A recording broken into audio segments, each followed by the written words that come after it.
आप चाहे जितने ऊंचाई पर पहुंच जाएं, आप चाहे जितने बड़े हो जाएं, लेकिन ये विचार, ये भावना आपकी सतत बनी रहनी चाहिए कि जब कभी अपने से पूज्य महापुरुषों के निकट उपस्थित होवें तो उनसे हृदय से ये कहें कि भगवान हमारा दोष हमको बताइए, हमें तो दिखता नहीं, पर हमारी कमी कहां रह रही है साधन में, आप कृपा करके बताइए।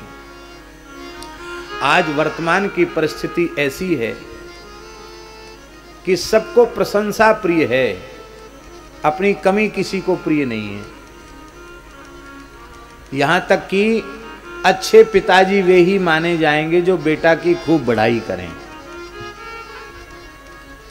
पुत्र की प्रशंसा करने वाले पिता ही श्रेष्ठ पिता माने जाएंगे, वर्तमान समय की धारणा। अच्छे गुरुजी कौन? अच्छे वाले गुरुजी। बोले जो चेलों की प्रशंसा के पुल बांधते रहे वो अच्छे गुरुजी। और शिष्यों की कमी बतावें, अरे गुरुजी घटिया है। पुत्रों की संतान की कमी पिता बतावें, पिताजी अच्छे नहीं हैं, हर बात में चें करते हैं, झगड़ा करते हैं, अच्छी बात तो बोलते ही नहीं। हमारे पूज्य गुरुदेव कहते थे, जिस पुत्र को अपने पिता या अपने से बड़ों के द्वारा कमी दर्शित कराए जाने पर अपमान बोध होता हो, वह व्यक्ति जीवन में कभी सुधर नहीं सकता है। जिस शिष्य को गुरुजनों के द्वारा अपना दोष बताए जाने पर अपमान का अनुभव होता हो, दुख का अनुभव होता हो, वो कभी सुधर नहीं सकता। हमेशा अत्यंत प्रसन्न हो करके यह अनुभव करना चाहिए, ये गुरुजन पूज्य महापुरुष यदि हमारे जीवन में न होते तो हमारी इस कमी को कौन मिटाता। इसलिए गुरु कुम्हार शिष्य कुंभ है, गड़ी गड़ी काढ़े खोट, अंतर हाथ सहाय दे, बाहर मारे चोट। हमारे एक महापुरुष, हमारे महाराज जी के अनुगत, उन्होंने महाराज जी से कहा कि महाराज जी मेरी इच्छा है कि मैं अब वृंदावन से बाहर न जाऊं। महाराज जी का स्वभाव था वो हर बात में हाँ करते थे, मना किसी को नहीं करते। बोले बहुत अच्छी बात है, वृंदावन से बाहर न जाओ तो क्या कहना, अच्छी बात। बोले हमारी इच्छा है कि हम कथा प्रवचन भी बाहर नहीं जाएं, कथा प्रवचन भी छोड़ दें। बोले ठीक है, जैसी आपकी इच्छा, कोई बात नहीं, बढ़िया। क्या करेंगे? बोले अपना भजन साधन करेंगे और अपना नाम जप करेंगे, कीर्तन करेंगे, पाठ करेंगे, बाकी आपको किसी को नहीं सुनाना है।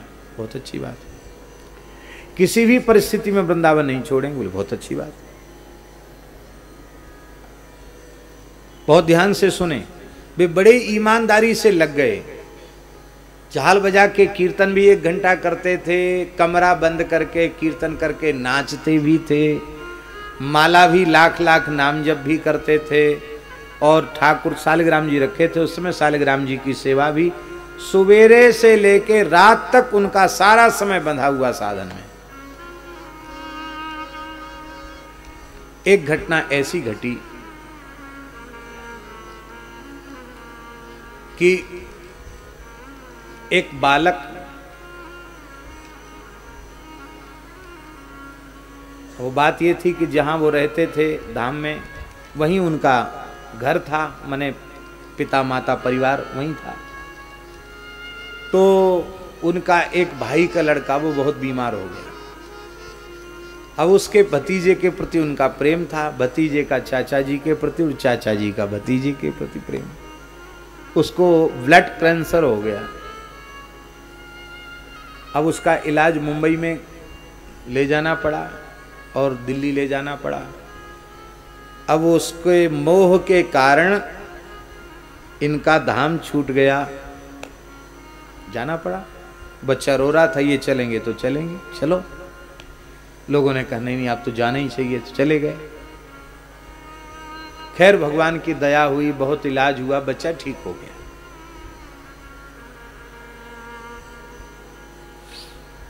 उसके बाद उन महानुभाव ने तिलक लगाना बंद कर दिया, सेवा पूजा बंद कर दी, पाठ पूजा सब बंद कर दिया।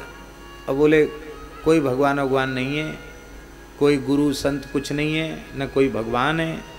इस सब लोगों ने पेट भरने के लिए, पूजाने खाने के लिए बना रखा है। हम तो इतने दिन लग रहे, हमें कोई अनुभव हुआ नहीं।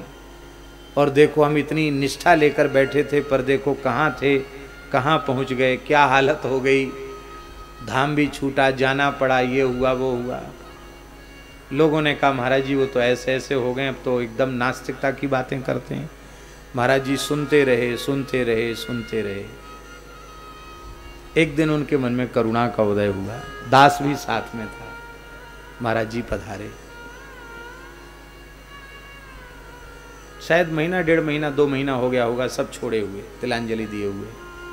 महाराज जी पधारे, प्रणाम किया महाराज जी को, आदर पूर्वक बिठाया। बोले कहिए अमुक दास जी क्या हाल हैं? बोले ठीक है, सब बढ़िया है। अब पछता रहे हैं, साधु बन के भी पछता रहे हैं, कहीं कुछ नहीं। उनके मन में जितना गुबार था उगल दिया। महाराज जी ने हंस करके कहा, श्रीमान जी ईश्वर को मानने न मानने से या भजन करने या न करने से गुरु को, संतों को, ईश्वर को कोई लाभ हानि नहीं है। आप नहीं मानेंगे उनको तो उससे वो उनको उनकी क्या हानि है, भगवान की क्या हानि है? कोई भगवान को न माने उसमें भगवान की क्या हानि है? अरे कोई भजन न करे तो उसमें क्या हानि है भगवान की? गुरु जी की क्या हानि है? संतों की क्या हानि है?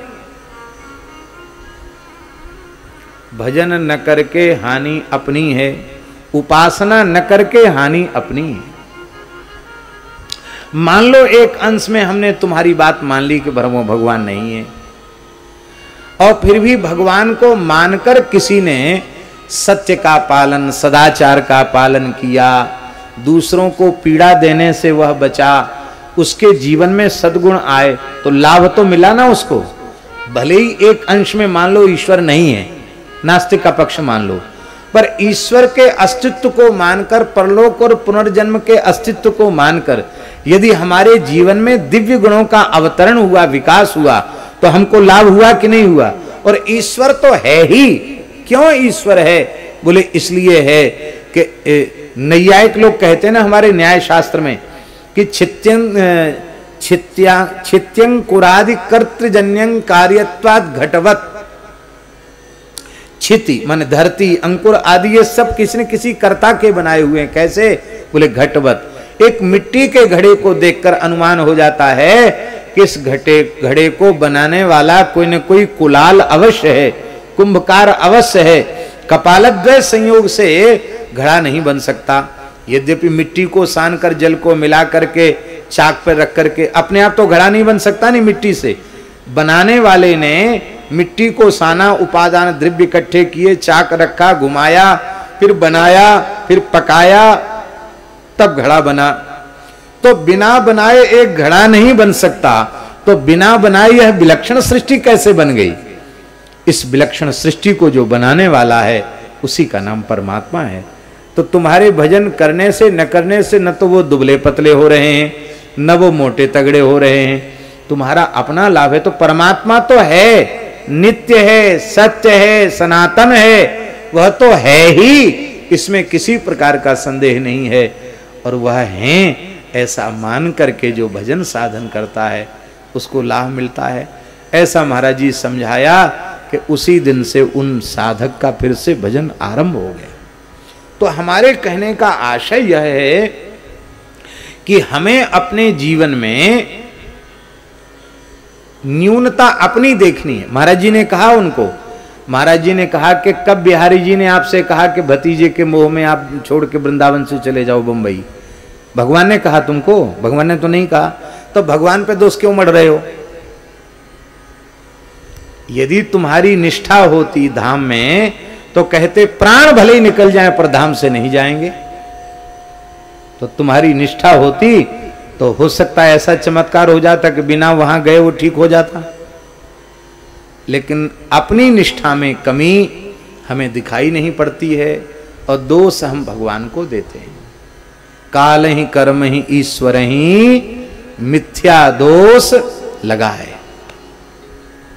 तो अपने जीवन में एक व्रत ले लो, हम आप सब एक व्रत ले लें कि हम अपने जीवन में कभी प्रशंसा को स्थान न दें, अपितु अपने से बड़ों के पास सदा इस इच्छा से जाएं कि वे हमारे जीवन की कमियां हमें जरूर बतावें और उन कमियों को सुन करके हम प्रसन्न होवें, और प्रसन्न ही नहीं होवें, उन कमियों को अपने जीवन से निकालने का पूरा प्रयास करें। ये दोष जीवन में रहते ही तब तक हैं जब तक हम इन्हें स्वीकार नहीं करते। जिस दिन स्वीकार करने लग जाते हमारे दोष कम होने लग जाते हैं।